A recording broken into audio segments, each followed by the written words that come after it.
Kadosh, Boker, or Masechet Nedarim Daf Gimel Amud Aleph.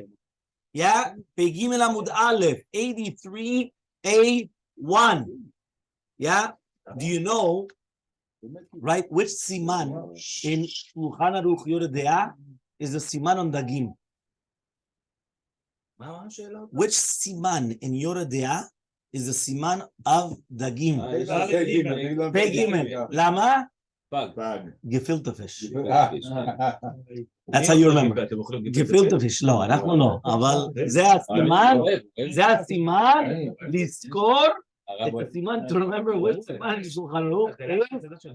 Right? Dagim. Says the Gemara. We're a few lines down. Elmaleh Abaye. Says Abaye, HaKorban Lechatzi Nezirutika. Says 1 second. It's mashma the Davka B'dinei Nezirut itself. There's no hafara for chatzayin, but korban lechatzi nezirut there is. So, for example, if a woman came and she made a stam nezirut is how many days? 30 days, right? And then what happened was she counted 15 days, and then afterwards the husband did hafarat nedarim. So now the rest of the days are going to be annulled. In this case, for the 15 days, it's called chatzi nezirut. So now what? You're going to tell me now that you're going to bring a korban on the chatzi nezirut, right? Obviously not. But rather Rabbi says, En nezirut lechatzayin and korban lechatzayin. You're right. You cannot do nezirut lechatzayin, and there's no korban for chatzayin, which means that this. I cannot say I'm going to be a nazir, right? But I'm going to be mitamel metim. Or I'm going to be a nazir, but I'm going to cut my hair. Or I'm going to be a nazir, but I'm going to drink wine. It's either you're in or you're out. There's no half-half. Yeah? I don't want to drink wine. That's something, but she's not a nazir. Again, one more time. I cannot come in and say I'm this and that. No. It's either you're in or you're out. Are you listening? Yeah. This is different what we're saying now. Yeah. When we do first, you're saying now it's completely different. No. We're talking about the Zman. That's the Gemara. We're going to ask the following question. Right? A woman that comes and she separates she made a neder to become a nazirah. And then she became Tmeamet, and she separated her animal as a Korban Hasham. Was basically she has to bring a guilt offering as a Korban, and then 2 birds as a Chatat and an Olah. And then afterwards, the husband came and he did the Hafarat Nedarim on the Neziruta, even before she was able to bring the Korbanot. Right? Meviyah Chatat Ha'of, and Meviyah Olat Ha'of. She could bring the Chatat Ha'of, but not the Olat Ha'of. And the Hasham. Okay? Now, everyone understood the case. One more time. She comes, she made herself a Nezirah. All of a sudden, she became Tmeamet. So she comes and she starts separating her animals, but she didn't bring them yet. And all of a sudden, the husband comes and he says, Hafarat Nedarim.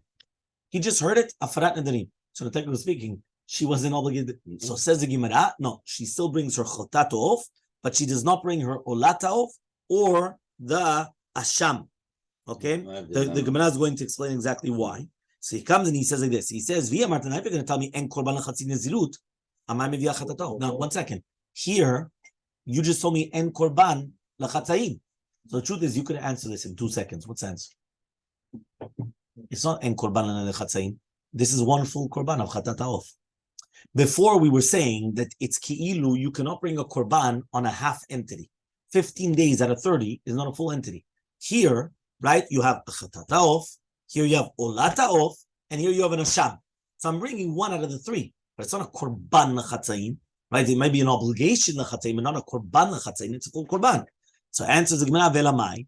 Yes, korban lechatzi nezirut. There is a korban for chatzi nezirut. He says why? He comes and he says shalosh be'emot bayalatuye, right? Because you have to come and you have to bring 3 different animals: chatat, ola, and ashlamim. So says the Gemara, no, there's no such thing as a korban for chetzi nezirut.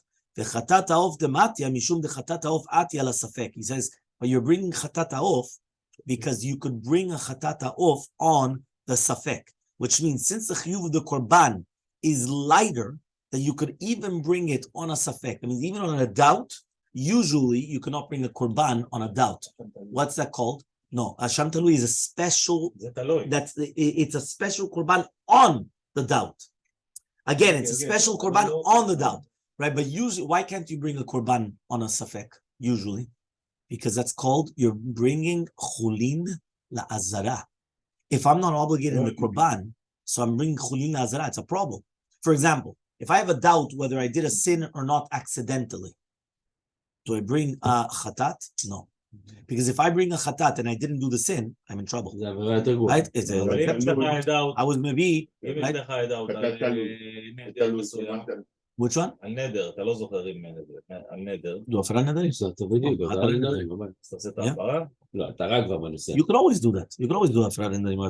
לא, אמרתי, אולי אתה נותן את הקורבן בתור חוץ. There's no קורבן, it's a קורבן. אתה עושה את הפרת נדרים.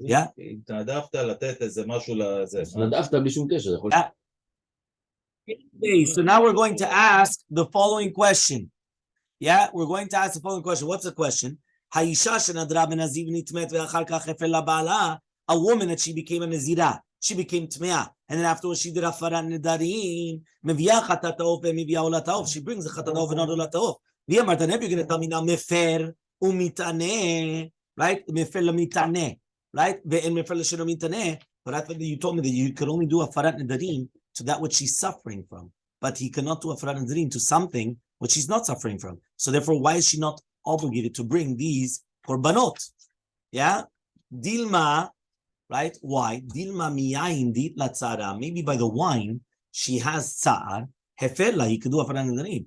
Mitumat med delet la tzara, but tumat med there's no tzar. So lo meferla, he cannot do a farat nedarim on such a case, right? So therefore, so it comes out that even after the farah, it doesn't matter, right? Because if so, how could she do the hafarat nedarim on such a thing? Remember, here, if you're going to tell me wine, it could be that she loves wine.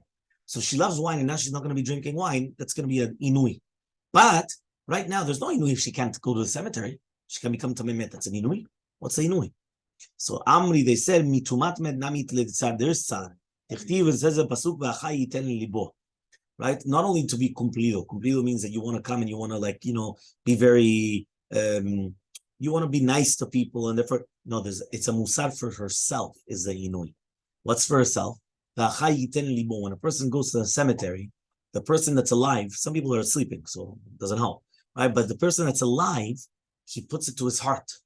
What do you mean he puts it to his heart? He comes and he puts it to his heart. That's the chai yiten libo, right? The Tanya we learned. Rabbi what does it mean the pasuk v'chai yiten libo? It says dispo dispedun lei, tifkun yifkun lei, tikbar yikbulun lei. Do you know? By the way, you should know this happens all the time. There's certain people, they're not completos. What does it mean they're not completos? Meaning, they never come to somebody else's simcha. So when they have a simcha, nobody comes to them.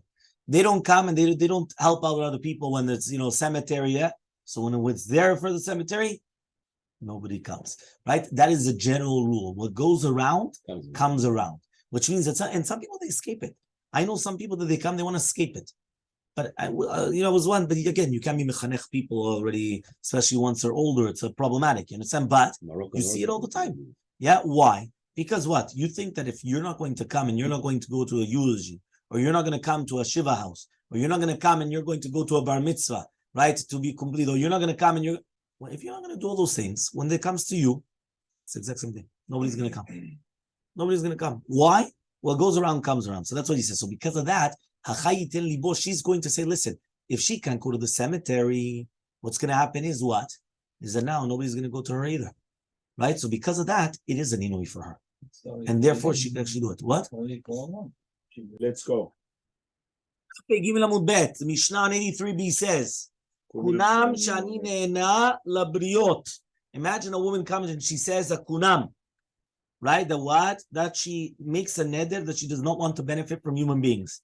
Eno yachol le'afer, right? So therefore, she cannot do a farat nedarim because it's not considered nidre inui nefesh. The Gemara is going to explain. V'yichola hi le'anot beleket shicha u'peah, but she could benefit from leket shicha u'peah. The people are leaving for the aniyim in their fields, okay? And she's not going to be overet on her neder because it's considered like hefker. Kunam kohanim ulvim ne'anim li. Imagine a person. Now we're not talking about anymore. A woman, a person comes and he says, a kunam that he's prohibiting is nechasim on kohanim and levim, right? Yitlu al kurcho. They could take it against his will, right? That means the trumot masrot, right? He could come and they could take it against his will. Kohanim elu. Why is it so? Kohanim elu v'levim elu ne'emnimi. If he comes and he's prohibiting only on a certain Kohanim or Levim, so then other ones could come and take it. Right? That means at the end of the day, the Kohen and Levi are taking their portions, their tumot masrot. It's just how are they doing it? If he went and he said that he's prohibiting his fields on all the Kohanim and Levim, so they just take it against his will. Because at the end of the day, right, he's obligated to give the tumot masrot. Right? But if he says, no, I don't want this Kohen or these Kohanim or these Levim, so then other Kohanim and Levim are able to come and are able to do it. Okay, Gemara says the Gemara, Alma efshar de mitzna midile. So it's muchach mikan that a woman is allowed to be mitpartnes from the husband, and therefore, since the woman could have parnasa from the husband, it's not considered a nidrei nu nefesh that she comes and she says that she doesn't want to benefit from anyone else in the world. Miklal de baal lav bichla briotu. So what? The husband is not a bria. He's not a creature. He's not a human. He's not. What is he? Ema seifa. He doesn't count. Yeah. Ema seifa. Yechola le'anot beleket shicha u'peah. She could benefit from leket shicha. Havim midbar lo achla, but she can't eat from the husband. Al masiti baal bichla briotu. The husband is considered a biriot. He is considered a human being. So Ula says baal love bichla briotu. You see, the husband is not considered a human being. You just said it. You just read it. The husband is not considered a briot. Right? The order, furthermore, right? He comes and he says, Eno yachol lafer. He cannot do afra because she could have leket shicha u'peah. Right? That is the first answer of Ula. Okay, that is the answer of Ula. Rava answers, Leolam bal bichla briot. It says, no, he is considered briot. Umatam kama, but it's a reason. Matam and yachol lafer. Why is it the husband cannot do afra nedarim? Because she could benefit from leket shicha u'peah. That means the fact that the woman could come and benefit from leket shicha u'peah, which is like hefker for the aniyim. You know what leket shicha u'peah is? The corner and then the right. So he says, therefore, that's why he's not allowed to do afara nedarim. Rav Nachman comes and he gives a third answer. Really, bemet, he's not considered briyot. This is what it means to say. Nitkarsha, if she gets divorced, yechola lehenot. If she gets divorced, right? Okay. So what is the difference? Why? Because he comes and he says that since she gets divorced from her husband, so therefore she's prohibited to benefit from her husband because the husband is like now anyone else in the world. So just like she prohibited anybody else in the world, so she's not allowed to as well benefit from him because she got divorced from her husband. But really, be'emet, during the time that she's married to her husband, she's allowed to benefit from her husband. So that was going to be 3 different answers to the question that we mentioned. We continue B'ezrat Hashem tomorrow.